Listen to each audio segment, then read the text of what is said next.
नमस्कार, frontier IAS coaching classes में आपका स्वागत है। मैं हूँ श्रुति और आज के इस वीडियो लेक्चर में मैं करने जा रही हूँ आपके साथ आर्ट एंड कल्चर का एक बहुत ही महत्वपूर्ण टॉपिक जो है इंडियन डांस फॉर्म्स। और आज का ये वीडियो लेक्चर इस वीडियो का यानी इंडियन डांस फॉर्म का पार्ट 3 है और आखिरी पार्ट है।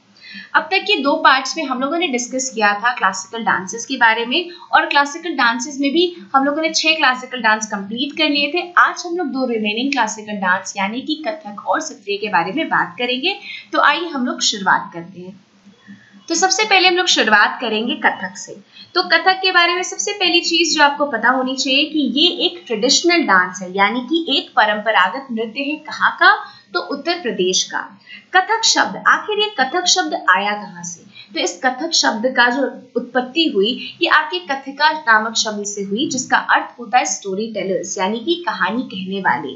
और ये जो स्टोरी टेलर्स है ये कहानी कहते थे कहाँ से? तो ये वर्सेस रिसाइट करते थे एपिक्स से यानी कि महाकाव्यों से। और जो रिसाइट करने का इनका तरीका होता था कि ये म्यूजिक के साथ, संगीत के साथ, अलग अलग गेस्चर्स के साथ ये स्टोरीज को रिसाइट करते थे और वहीं से बना आपका ये कथक शब्द।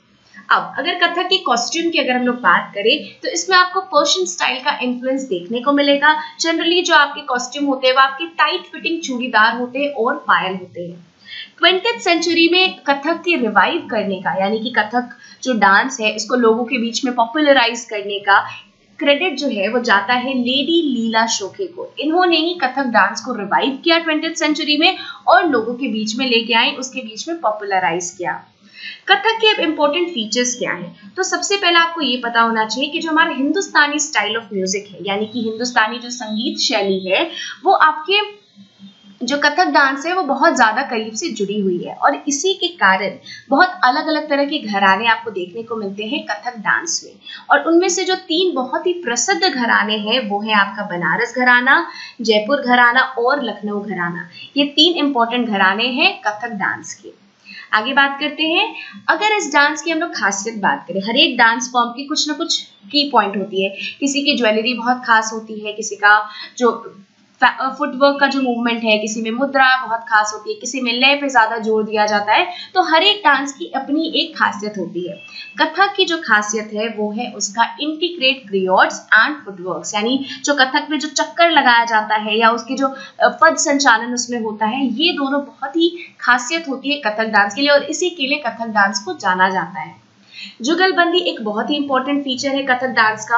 और जुगलबंदी होता क्या, ये शब्द भी आपने कई बार सुना है। तो ये एक कॉम्पिटिटिव प्ले है किसके किसके बीच? तो तबला प्लेयर एंड डांसर के बीच का, यानी कि जो तबला वादक और जो नर्तक होते हैं उनके बीच का एक प्रतिस्पर्धा बेसिकली होती है। और ये जुगलबंदी उसी को हम लोग कहते हैं, उसी को नाम दिया गया है जुगलबंदी।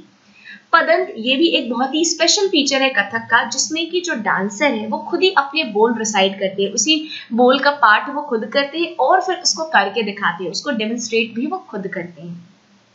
कथक डांस की अगर शुरुआत और अंत की अगर हम लोग बात करें तो कथक डांस की शुरुआत होती है आनंद से, जिसे हम लोग डांसर कहते हैं। ये डांसर का इंट्रोडक्टरी आइटम होता है, इसके साथ डांस की शुरुआत की जाती है। और इसका खत्म किससे होता है? तो करमाले से। करमाले क्या है? ये आपका कंक्लूडिंग आइटम है और इसकी खासियत ये होती है ना कि इसमें आपको बहुत ही फास्ट और इंटीग्रेट फुटवर्क देखने को मिलेगा। यूं तो कथक का जो फुटवर्क है वो सबसे इंपॉर्टेंट है, इसमें भी जो फास्ट और इंटीग्रेट फुटवर्क है ये होता है करमाले में और इसी के साथ कथक डांस की समाप्ति होती है। गतभाव की अगर हम लोग बात करें तो ये भी एक बहुत ही इंपॉर्टेंट एलिमेंट है कथक का, जिसमें कि ना तो चांट होता है ना तो कोई म्यूजिक, ना तो कोई आपका संगीत होता है ना ही किसी प्रकार का गायन। ठीक है, और क्यों ये किया जाता है? ताकि जो आपका अलग अलग माइथोलॉजिकल एपिसोड्स है, अलग अलग तरह की पौराणिक जो कथाएं हैं या कुछ आपकी पर्टिकुलर तरह की व्याख्यान वगैरह है यानी एपिसोड्स, उसको रिप्रेजेंट करने के लिए इसका गतभाव का हम लोग इस्तेमाल करते हैं। कथक डांस जो होता है वो आपका ध्रुपद म्यूजिक जो है, ध्रुपद म्यूजिक एक बहुत ही इंपॉर्टेंट म्यूजिक फॉर्म है, इससे जुड़ा हुआ है। और मुगल पीरियड्स के दौरान ठुमरी, तराना, गजल इन सबको भी कथक में इंट्रोड्यूस किया गया।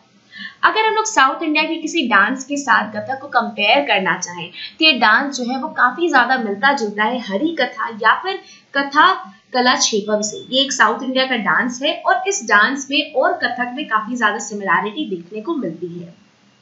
ये जनरली किसके द्वारा परफॉर्म किया जाता है? तो एक ग्रुप डांस के तौर पर नहीं बल्कि एक सिंगल डांस के तौर पर एक अकेला डांसर जो है वो इस डांस को परफॉर्म करता है और उसका जोर जो होता है या खास एम्फेसिस वो रिदम पे यानी लय और फुटवर्क पे होता है। रिदम और फुटवर्क ये दोनों बहुत ही की चीजें हैं कथक की, और इसके अलावा वो चक्कर जो कथक डांसर लगाते हैं, ये 3 स्पेशलिटी है कथक डांस की। जो लैंग्वेज इस्तेमाल किया जाता है स्टोरीज को नरेट करने के लिए वो या तो उर्दू होता है या फिर हिंदुस्तानी या फिर हिंदी कहें हम। अब मेजर जो प्रोपोनेंट्स हैं या फिर जिन लोगों जो बहुत ही फेमस कथक डांसर्स हैं उनके नाम कुछ इस प्रकार हैं। लच्छू महाराज, दमयंती जोशी और बिरजू महाराज, ये लोग जो है ये बहुत ही प्रोमिनेंट डांसर्स हैं कथक के। अब देखिए कथक का कॉस्ट्यूम क्या है, तो इस प्रकार का कथक का कॉस्ट्यूम होता है। आप देख सकते हैं कि टाइट फिटिंग जो है वो चूड़ीदार पैजामा आपको देखने को मिल सकता है। इसी तरह का कथक का कॉस्ट्यूम है और ये अलग अलग तरह के पोजेस दिखाए गए हैं कथक डांस की। तो ये हम लोगों ने बात कर ली कथक डांस की। अब हम लोग बात करते हैं सत्रिय डांस की। तो ये जो डांस है इसे इंट्रोड्यूस किसके द्वारा किया गया? इसे इंट्रोड्यूस किया गया था वैष्णव संत शंकर देव के द्वारा। और कब किया गया था? तो 15th सेंचुरी एडी में इसे इंट्रोड्यूस किया गया था। अब इसका नाम कहाँ से डिराइव है, यानी जो सत्रिय डांस हम लोग कहते हैं इसकी उत्पत्ति कहाँ से हुई थी? इस शब्द की बेसिकली उत्पत्ति कहाँ से हुई थी? तो एक वैष्णव मठ है जिसे हम लोग सत्रस के नाम से जानते हैं और उन्हीं 17 से इसका नाम बन गया सत्रिय। ठीक है, जैसे बिहार की अगर हम लोग बात करें तो बिहार जो है वहां पे बहुत सारे बिहार मौजूद थे, तो बाद में वो बिहार जो है वो बदल करके बिहार हो गया। उसी प्रकार जो आपके सत्राज थे, जो वैष्णव मोनास्ट्रीज, उसका नाम बदल के उसी से प्रेरित होकर के सत्राज से डांस बन गया सत्रिय। और मैंने आपको बता ही दिया कि जो डांस है इंट्रोड्यूस किया गया था रिफॉर्मर यानी सुधारक और वैष्णव संत जो असम के थे महापुरुष शंकर देव, इनके द्वारा इस डांस को इंट्रोड्यूस किया गया था। और किस उद्देश्य से किया गया था? ताकि जो वैष्णव फेथ है उसे लोगों के बीच में अच्छे से प्रचारित किया जा सके, लोग इसके बारे में जान सके। इस उद्देश्य के साथ इस डांस को महापुरुष शंकर देव ने इंट्रोड्यूस किया था। अब इसकी खासियत क्या है, कौन कौन से प्रोमिनेंट फीचर्स हैं सत्रिय डांस के? सबसे पहला फीचर कि ये आपके अलग अलग डांसेस का अमलगमेशन है, यानी कि आपको अलग अलग डांस जो है असम के उसका मिश्रण आपको सत्रिय डांस में देखने को मिलता है। और मेनली जो देवदासी और ओजापली जो डांस फॉर्म है असम के उसका मिश्रण देखने को मिलता है। इसके अलावा जो असामीज फोक डांसेस है यानी कि लोक नृत्य है जैसे बोडोज हो गया, बिहू हो गया, इन सभी का भी खास इन्फ्लुएंस आपको सत्रिय डांस के ऊपर देखने को मिलता है। आगे चलते हैं। तो अगर हम इसके मेन फोकस की बात करें कि आखिर सत्रिय डांस में किस चीज के ऊपर मेन फोकस रहता है, तो इसका मेन फोकस आपका डिवोशनल एस्पेक्ट यानी भक्ति पर इसमें ज्यादा जोर दिया जाता है। और ज्यादातर जो स्टोरीज सत्रिय डांस के द्वारा नरेट करने की कोशिश की जाती है, लोगों को बताने की कोशिश की जाती है, जिसका वर्णन किया जाता है वो है आपके भगवान विष्णु की माइथोलॉजिकल स्टोरीज, यानी भगवान विष्णु से जुड़ी हुई जो भी पौराणिक कथाएं हैं, कहानियां हैं, उनको व्यक्त किया जाता है सत्रिय डांस में। और याद रखिएगा कि सत्रिय भक्ति भाव से ज्यादा किया जाता है। ये आपका एक ग्रुप डांस है और जनरली जो आपके मेल मॉन्क्स होते हैं जिन्हें हम लोग भोपोट्स के नाम से जानते हैं, उनके द्वारा इस डांस फॉर्म को यानी कि सत्रिय डांस फॉर्म को परफॉर्म किया जाता है। ये सारे के सारे की पॉइंट्स है, आपको पता होना चाहिए कि ये आपका अकेले नहीं किया जाता बल्कि एक ग्रुप डांस है।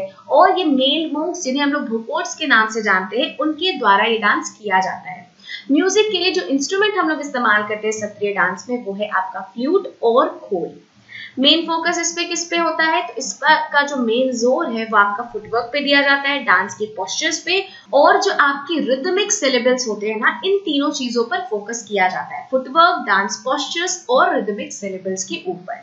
इस डांस में आपको तांडव और लास्य एलिमेंट इन दोनों का ही कॉम्बिनेशन देखने को मिलेगा। तांडव में बता चुकी हूँ कि इसमें मेल फीचर्स डोमिनेंट होते हैं, लास्य में फीमाइन फीचर्स जैसे ग्रेशियसनेस, आपका एलिगेंस और आपके एक्सप्रेशंस, ये सारी चीजें जो है वो लास्य एलिमेंट है। वही आपका एनर्जी और रिदम और फुटवर्क, ये सारी चीजें आपकी तांडव के एलिमेंट्स है। तो आपको सत्रिय डांस में तांडव और लास्य इन दोनों का ही कॉम्बिनेशन देखने को मिलेगा। और सत्रिय डांस के जो फुटवर्क है, आहार्यास, हस्त मुद्रा, जो म्यूजिक होगा, जो हैंड जेस्चर होगा, इन सभी से रिलेटेड रूल्स लिखे गए हैं, यानी कि एक पर्टिकुलर नियम के हिसाब से ही इस डांस को किया जाता है। और मॉडर्न टाइम में अगर हम लोग अभी आधुनिक समय की बात करें तो हमें दो सेपरेट स्ट्रीम देखने को मिलते हैं सत्रिय डांस के। सत्रिय से दो अलग अलग तरह के स्ट्रीम जो है वो इवॉल्व हुए। एक को हम लोग कहते हैं सत्रिय खरमनार नाच और दूसरे को हम लोग कहते हैं गायन या नार नाच। ये दो अलग अलग फॉर्म्स हैं, अलग अलग तरह की स्ट्रीम्स हैं जो कि सत्रिय डांस से आधुनिक समय में इवॉल्व किए हैं। अब यहाँ पे देखिए सत्रिय डांस को यहाँ पे भी डिपिक्ट करने की कोशिश की गई है, यहाँ पे भी। तो ये दो बेसिकली सत्रिय डांस के फॉर्म को यहाँ पर दिखाया गया है। इस तरह के कुछ कॉस्ट्यूम्स और इस तरह का कुछ परफॉर्मेंस होता है। तो इस प्रकार हमारे जितने भी 8 क्लासिकल डांस थे जिसके बारे में आपको पता होना जरूरी था, उनका किस चीजों पे फोकस है, कौन उनके इंपॉर्टेंट प्रोपोनेंट्स थे, इन सभी चीजों के बारे में हम लोगों ने बात कर ली। अब हम लोग बात करते हैं फोक डांसेस की।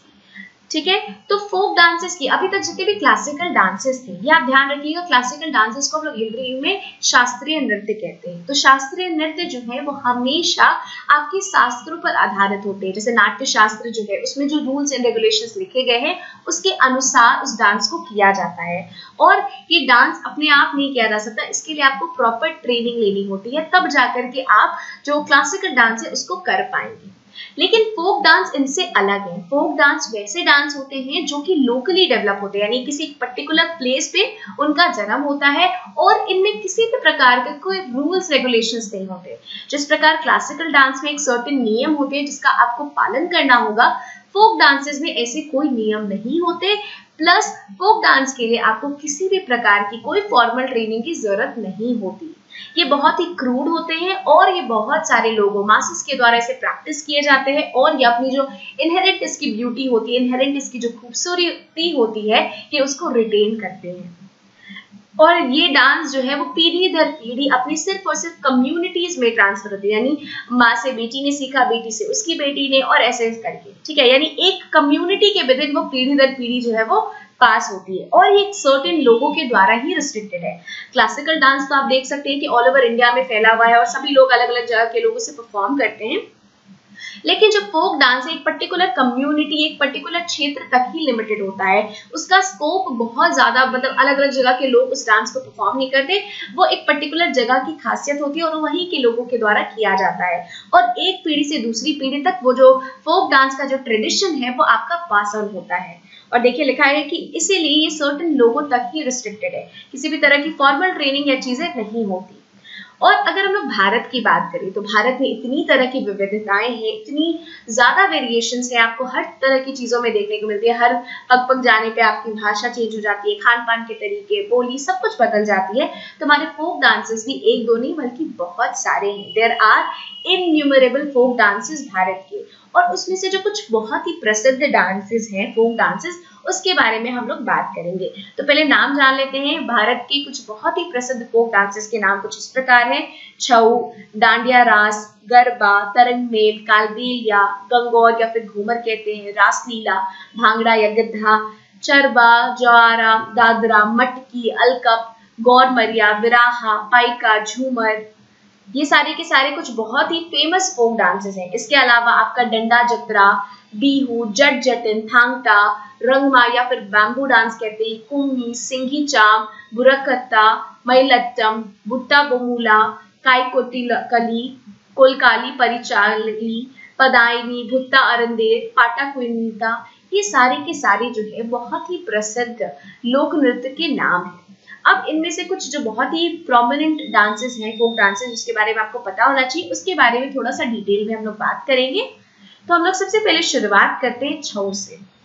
तो छऊ नृत्य जो है, इसके बारे में हम लोग इससे पहले बात करें, देखते हैं कि जो नाम है इसका अगर हम लोग लिटरल मीनिंग अगर बात करें कि इस शब्द का मतलब क्या होता है, तो इस शब्द का मतलब होता है शैडो, अर्थात छाया। और जो छऊ डांसर्स होते हैं जो इस डांस को परफॉर्म करते हैं, ये बड़े बड़े मास्क पहनते हैं, ठीक है, बड़ा बड़ा मुखौटा पहनते हैं और ये मार्शल मूवमेंट्स का इस्तेमाल करते हैं स्टोरीज को दिखाने के लिए, उसे नरेट करने के लिए। और जो डांसर्स इसमें जो थीम यूज करते हैं ना, जो मेन फोकस होता है, वो बहुत नेचुरल थीम्स होते हैं। जैसे आपका मयूर नृत्य, जिसे हम लोग पिकक डांस भी कहते हैं, या सर्प नृत्य यानी कि जो स्नेक का डांस होता है, ये सारे के सारे नेचर से थीम लिए जाते हैं छऊ डांस में। और एक प्रोमिनेंट चीज मैंने आपको बता दिया कि जो इसके डांसर्स होते हैं वो जनरली आपके मास्क पहनते हैं, मुखौटा पहनते हैं, बहुत ही एनर्जेटिक मूवमेंट दिखाया जाता है और मार्शल मूवमेंट्स का इस्तेमाल किया जाता है स्टोरी को डिपिक्ट करने के लिए। अब अलग अलग स्टेट में इसे प्रैक्टिस किया जाता है और इसीलिए अलग अलग स्टेट पे प्रैक्टिस होगा तो अलग अलग तरह का स्टाइल उसमें देखने को मिलता है। मतलब एक ही तरह का छऊ नृत्य नहीं है, बल्कि 3 तरह का छऊ नृत्य है। एक कहते हैं हम लोग पुरुलिया छाऊ ये कहाँ पे प्रैक्टिस किया जाता है? तो वेस्ट बंगाल में। मयूरभंज छाऊ ये कहाँ पे प्रैक्टिस होता है? तो उड़ीसा में। फिर आपका सरायकेला छाऊ ये कहाँ पे प्रैक्टिस होता है? तो झारखंड में। तो आप देख सकते हैं कि वेस्ट बंगाल, उड़ीसा और झारखंड इन तीनों जगह पे ही छाऊ नृत्य को लोग करते हैं, लेकिन हर एक जगह के जो छाऊ नृत्य है उसकी अपनी एक स्पेशलिटी होती है। जैसे सेम ही तरह का आइटम है लेकिन हर एक के बनाने का तरीका अलग अलग होता है, उसी प्रकार सेम डांस है लेकिन अलग अलग जगह पे परफॉर्म करने का तरीका अलग अलग है और उसी के कॉरेस्पॉन्डिंग उसे नाम दे दिया गया है। अब यहाँ पे जो 3 स्टाइल मैंने जिक्र कर दिया, पुरुलिया, मयूरभंज और सरायकेला, तो इसमें जो मयूरभंज छाऊ है इसके जो डांसर्स होते हैं वो आपके मुखौटा नहीं पहनते। तो आपको ये पूछा जा सकता है कि आप इसमें से बताइए, यूजुअली आपको पता है कि छाऊ नृत्य में जो डांसर्स होते हैं वो मुखौटा पहनते हैं, लेकिन कंफ्यूजिंग हो सकता है कि क्या इसमें से कोई नहीं भी पहनते हैं। तो आपको ध्यान रखना होगा कि मयूरभंज जो छाऊ है जो कि उड़ीसा में प्रैक्टिस होता है उसके डांसर्स मास्क बिल्कुल भी नहीं पहनते।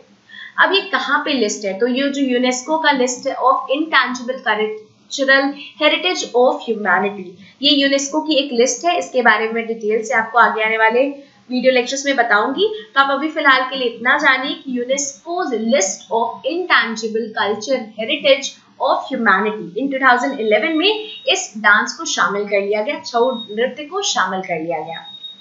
तो ये हमारा सबसे पहला फोक डांस था। अब हम लोग बात करेंगे गरबा की। तो गरबा ये एक बहुत ही फेमस सा डांस है। आप जानते हैं कि गुजरात का एक फोक डांस है और इसे स्पेशली कब परफॉर्म किया जाता है? तो नवरात्रा के दौरान इसे जनरली परफॉर्म किया जाता है। और इस डांस में क्या होता है ना कि जो आपकी औरतें हैं वो इस डांस को परफॉर्म करती हैं और एक सर्कल में परफॉर्म करती हैं।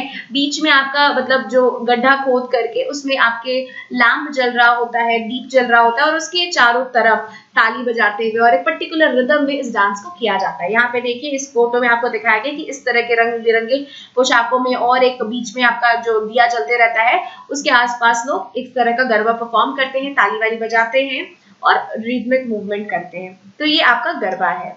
अब हम लोग बात करेंगे डांडिया रास की। तो डांडिया रास ये जो है एक डांस जो कि एक फाइट रिप्रेजेंट करता है, लड़ाई दिखाता है किसके किसके बीच में? तो महिषासुर और दुर्गा माँ के बीच की लड़ाई को डांडिया रास दिखाता है। और जो डांसर्स होते हैं वो आपके स्टिक्स का इस्तेमाल करते हैं इसके परफॉर्मेंस के लिए, जिसे हम लोग डांडिया कहते हैं। एक बहुत ही फेमस सा डांस है, आपने जरूर इसके बारे में सुना होगा। अब हम लोग बढ़ते हैं अगले फोक डांस की तरफ जिसे हम लोग कहते हैं तरंग मेल। ये कहाँ का फोक डांस है? तो गोवा का, और ये यूथफुलनेस को रिप्रेजेंट करता है और जनरली इसे होली और दशहरा के दौरान परफॉर्म किया जाता है। इसके जो रंग बिरंगे कॉस्ट्यूम्स होते हैं ये इस डांस को बहुत ही ज्यादा कलरफुल बना देते हैं। नेक्स्ट हमारा डांस है घूमर, या जिसे हम लोग गणगौर भी कहते हैं। ये राजस्थान के जो भील ट्राइब के जो लोग होते हैं उनके द्वारा ये परफॉर्म किया जाता है, स्पेशली विमेन के द्वारा। और इस दौरान जो विमेन का जो फ्लोइंग घाघरा होता है ये सबसे आकर्षण का केंद्र होता है। इसका घाघरा जिस तरह से फ्लो करता है बड़े बड़े घाघरे में, और जो औरतें जब गणगौर या घूमर करती हैं तो बहुत ही खूबसूरत लगता है। तो ये हम लोगों ने बात कर ली घूमर के बारे में। अब हम लोग बात करते हैं कालबेलिया के बारे में। तो कालबेलिया जो है ये एक ऐसा डांस है जो कि राजस्थान की जो कालबेलिया समुदाय की औरतें हैं वो इस डांस को परफॉर्म करती हैं। और इसका जो कॉस्ट्यूम है, देखिए इस तरह का कॉस्ट्यूम है, और ये जो कॉस्ट्यूम है ये आपकी सांप को रिप्रेजेंट करता है। और जो बीन है मतलब एक ऐसा इंस्ट्रूमेंट जो कि आपके जो आप जानते हैं कि बीन बजा करके सांप को कंट्रोल किया जाता है, तो इस डांस फॉर्म में हम लोग बीन का भी इस्तेमाल करते हैं। और जो डांसर्स का ये जो ब्लैक कलर का कॉस्ट्यूम होता है ये आपके सांप को इंडिकेट करने के लिए यूज होता है। एक बहुत ही एनर्जेटिक डांस फॉर्म है जो कि राजस्थान का फोक डांस है। और कालबेलिया के जो गाने हैं उसका जो डांस है उसे भी UNESCO list of intangible cultural heritage of humanity in 2011 में शामिल कर लिया गया। तो ये आपको याद रखना है कि छऊ और कालबेलिया इन दोनों को ही इस लिस्ट का हिस्सा बनाया गया। आगे बात करते हैं तो हम लोग बात करेंगे अब डांडा जत्रा की। तो ये एक बहुत ही पुराना फोक डांस है, बहुत ही पुराना लोक नृत्य है भारत का, जो कि एक परफेक्ट ब्लेंड है किसका? तो डांस भी इसमें आपको देखने को मिलेगा, ड्रामा भी देखने को मिलेगा, म्यूजिक भी देखने को मिलेगा, और ये काफी ज्यादा पॉपुलर है उड़ीसा में। शिव जी की कहानी जो है इसमें बेसिकली इसका वर्णन किया जाता है और ये ब्रदरहुड और सोशल हार्मनी इस पे काफी ज्यादा इस पे जोर दिया जाता है। ठीक है, नेक्स्ट जो हमारा डांस फॉर्म है वो है आपका बिहू। ये एक ग्रुप डांस है जिसे असम की जो मेन और वुमेन होते हैं ना, ये आपस में मिलकर के परफॉर्म करते हैं। इसमें उत्साह को, इसमें जो धूमधाम, इन सारी चीजों को सेलिब्रेट किया जाता है और इसके फुट स्टेप भी काफी ब्रिस्क होते हैं, बहुत तेजी वाले फुट स्टेप होते हैं। हैंड मूवमेंट्स भी इसमें काफी फास्ट देखने को मिलता है। बहुत ही खूबसूरत डांस है असम का। याद रखिएगा कि ये एक फोक डांस है। अब हम लोग बात करते हैं थांगता की। तो थांगता में सबसे पहले शाब्दिक अर्थ समझिए। थांग का मतलब होता है स्वॉर्ड यानी कि तलवार, और टा का अर्थ होता है स्पीयर यानी कि भाला। ठीक है, तो थांगता जो है वो आपका है कि भाला और तलवार। तो ये एक तरह का मार्शल डांस है जो कि मणिपुर में प्रैक्टिस किया जाता है। मार्शल डांस का बहुत बार जिक्र सुनेंगे। तो मार्शल डांस में जो आपके अलग अलग जो फाइटिंग सीन्स होते हैं ना, मॉक फाइटिंग को दिखाया जाता है। जिस तरह से मॉक टेस्ट होता है कि एग्जाम से पहले एग्जाम जैसा माहौल क्रिएट करके और हम लोग एग्जाम देते हैं सो दैट मेन एग्जाम में डर ना लगे, उसी प्रकार मार्शल डांस क्या होता है, तो उसमें जो फाइटिंग सीन्स होते हैं ना उसको दिखाया जाता है प्रॉपर्ली, भाला बर्छी का इस्तेमाल करके। एक जो होते हैं आपका अटैक करता है तो दूसरा उसको डिफेंड करता है। तो बेसिकली जो मॉक फाइट सीन्स है उसका दिखाया जाता है। इसमें जो डांसर्स हैं वो हाथ में भाला और स्वॉर्ड्स ये सबको लिए रखते हैं। थांगता जो डांस है ये क्रिएटिविटी, स्किल और एजिलिटी, इन तीनों ही चीजों को डिस्प्ले करता है। तो हम लोगों ने थांगता और जितने भी प्रोमिनेंट फोक डांसेस है उसके बारे में बातें की। अब थोड़ा सा ब्रीफ में हम लोग जो बाकी इंपॉर्टेंट फोक डांसेस है उसके बारे में बात करेंगे कि डांस का नाम क्या है, कौन से स्टेट, और उसके बारे में जो थोड़ा सा रिलेवेंट इन्फॉर्मेशन है वो हम लोग बात करेंगे। तो आपका जो चारवा डांस है ये आपका फोक डांस है कहाँ का, तो हिमाचल प्रदेश का। और जो दशहरा की फेस्टिविटी यानी दशहरा पर्व के दौरान इस डांस को परफॉर्म किया जाता है। भांगड़ा अगर गिद्धा बात करें तो बहुत ही फेमस फोक डांस है पंजाब का, और जितने भी पर्व होते हैं पंजाबी के सभी में वे भांगड़ा गिद्धा को परफॉर्म करते हैं। रासलीला ये उत्तर प्रदेश का फोक डांस है और इसमें बेसिकली राधा कृष्ण की जो प्रेम कहानी है उसको डिपिक्ट किया जाता है। दादरा ये आपका एक सेमी क्लासिकल डांस है उत्तर प्रदेश का, और ये लखनऊ में काफी ज्यादा प्रसिद्ध है। ज्वारा की अगर हम लोग बात करें तो ये मध्य प्रदेश का हार्वेस्ट डांस है। इसमें जो आपके डांसर होते हैं ना वो अपने हार्वेस्ट डांस उसे कहते हैं ना, क्योंकि फसल की कटाई होने पे लोग परफॉर्म करते हैं। तो इसमें जो ज्वार डांसर होते हैं उन अपने सर पर एक बड़ा सा जो टुकड़ी में ज्वार को बैलेंस करके इस डांस को परफॉर्म करते हैं, और इसकी जो म्यूजिकल इंस्ट्रूमेंट होते हैं वो भी काफी हेवी इंस्ट्रूमेंटल म्यूजिक का इस्तेमाल किया जाता है इस डांस में। आगे देखते हैं तो आपकी जो मटकी है ये एक डांस फॉर्म है किस रीजन का, तो मालवा रीजन का। ये एक सोलो डांस है और जनरली आपके शादी विवाह के जो अवसर होते हैं उसमें इसको परफॉर्म किया जाता है। गौर मौर्या की बात करें तो ये छत्तीसगढ़ के बस्तर रीजन का एक फोक डांस है। इसे बाइसन हॉर्न मारिया ट्राइब्स के द्वारा परफॉर्म किया जाता है। इसमें बाइसन के जो मूवमेंट है यानी भैंस की जो गतिविधियां, उनके जो मूवमेंट्स है बेसिकली उसको इमिटेट करने की, उनका अनुसरण करने की कोशिश की जाती है। नेक्स्ट है हमारा पाइका। ये आपके साउथ बिहार का एक बहुत ही लोकप्रिय डांस है। ये एक बेसिकली मार्शल डांस है। मैंने पहले ही आपको बताया कि इसमें जो आपके डांसर्स होते हैं ना वो बिल्कुल युद्ध का फॉर्मेशन टाइप करते हैं और उनके हाथ में भी भाला, बर्छी, सील ये सारी चीजें होती हैं और वो फाइटिंग सीन्स वगैरह को दिखाते हैं। नेक्स्ट जाट जटिन, ये नॉर्थ बिहार का बहुत ही फेमस डांस है। स्पेशली जो मिथिला एक रीजन है आपके बिहार में, वहां पे इस डांस को बहुत किया जाता है। ये बेसिकली जो आपके शादीशुदा कपल होते हैं उनके बीच में प्यार तकरार इसको रिप्रेजेंट करता है। झूमर जो है झारखंड और उड़ीसा इसका फोक डांस है। ये आपके मेन और वुमेन के बीच में मतलब परफॉर्म किया जाता है। मेन और वुमेन करते हैं। मर्दाना झूमर और जनानी झूमर ये दोनों मिलकर के इस झूमर डांस को करते हैं। कहाँ का फोक डांस है, तो झारखंड और उड़ीसा का। आगे हम लोग बात करेंगे सिंगी चम की। तो सिंगी चम ये सिक्किम का फोक डांस है। इसमें आपके फ्यूरी कॉस्ट्यूम्स का मतलब पहना जाता है और ये जो कॉस्ट्यूम्स है ये आपकी स्नो लैंड को मतलब सिंबलाइज करते हैं और बेसिकली एक तरह से ट्रिब्यूट श्रद्धांजलि देने की कोशिश की जाती है खांगचेन ड्योंगपा जो कि कंचनजंगा की एक चोटी है। कुम्मी ये केरला और तमिलनाडु का फोक डांस है। इसमें कोई भी म्यूजिक नहीं होता, बस आपकी रिदमिक क्लैपिंग होती है। एक सर्टेन रिदम पे क्लैप किया जाता है और जो पोंगल फेस्टिवल है उसके दौरान इस कुम्भी डांस को परफॉर्म किया जाता है। माइल अट्टम की बात करें तो तमिलनाडु और केरला का फोक डांस है। इसमें जो यंग गर्ल्स होती हैं वो खुद को पिकॉक की तरह बिल्कुल तैयार कर लेती हैं और इसीलिए इस डांस को हम लोग कई बार पिकॉक डांस के नाम से भी जानते हैं। मयूर नृत्य भी इस डांस को कहते हैं, माइल अट्टम को। बुर्रा कथा ये कहाँ का फोक डांस है, तो आंध्र प्रदेश का। इसमें पुराण से जुड़ी हुई जो कहानियां हैं उसको नरेट किया जाता है परफॉर्मेंस के द्वारा।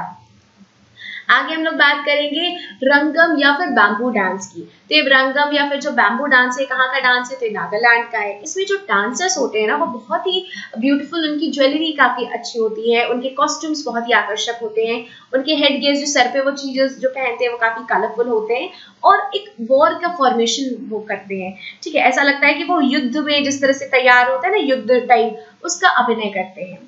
बुट्टा बोमुला ये कहाँ का है, तो आंध्र प्रदेश का जो वेस्ट गोदावरी डिस्ट्रिक्ट है आंध्र प्रदेश का, वहां का फोक डांस है। और इसमें जो डांसर्स होते हैं, जो डांस को परफॉर्म करते हैं, वो बिल्कुल खिलौने के जैसा लगते हैं और वो नॉन वोकल, मतलब म्यूजिक होता है लेकिन किसी भी तरह का शब्द नहीं है, बस एक म्यूजिक प्ले होते रहता है और उसमें अपने डेलिकेट मूवमेंट्स के साथ वो ऑडियंस को एंटरटेन करते हैं।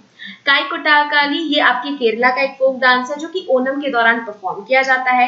पदायनी ये साउथ केरला का डांस है और इसमें जो डांसर्स होते हैं वो आपके बड़े बड़े मास्क, बड़े बड़े मुखौटे पहने होते हैं। ये भी एक तरह का मार्शल डांस है। मार्शल डांस में मैंने आपको बता दिया कि आपके युद्ध जैसा फाइटिंग सीन्स वगैरह एक्चुअली में करके दिखाया जाता है, भाला बर्ची इन सब चीजों का इस्तेमाल किया जाता है। तो पदायनी भी एक तरह का मार्शल डांस है। कोकाली परिचिकाली ये लक्षद्वीप और केरला का फोक डांस है। ये भी एक तरह का मार्शल डांस है जिसमें कि मॉक वेपन का इस्तेमाल किया जाता है फाइट सीन्स को इनैक्ट करने के लिए, यानी सच में इनके पास हथियार लेके रहते हैं और ये युद्ध शीन या फिर आपस में लड़ाई वगैरह को दिखाते हैं। पता कुनीता ये मैसूर का एक फोक डांस है जिसमें कि मेन जो है वो बड़े बड़े बैम्बू पोल्स का इस्तेमाल करते हैं डांस के दौरान।